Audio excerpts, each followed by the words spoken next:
Google has revealed details for its new mobile service, Project Fi. Erin, are people going to want to buy phone service from Google? Well, let's look at the way they're selling it. So it's really interesting. So normally when people buy their cell phone service, they get a very big discount on their cell phone up front, and then they pay for it in the long run with really high cell phone bills. That's in the US. In the rest of the world, they do it a lot more rationally. They just buy the phone for whatever it costs and then just pay for data as they go, almost kind of like metered.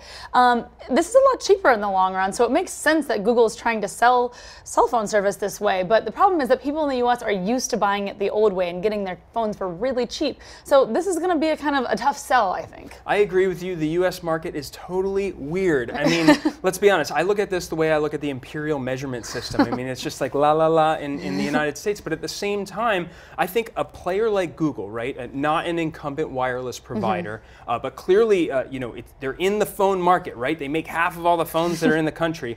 They're the ones that can do this.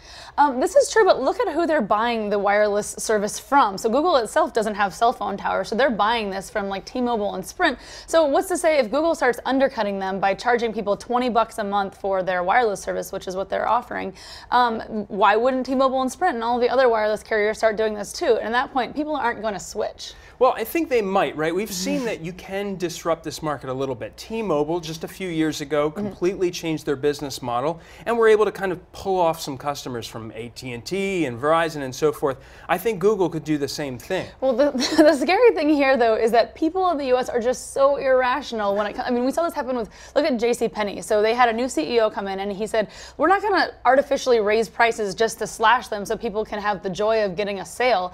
But that didn't work. They lowered the prices, and people were like, no, we want to shop the sales. People like to be manipulated a little bit. As irrational and weird as it is, that's just how marketing works. Fair point. For one show that's always rational, come to fortune.com for more tech debate.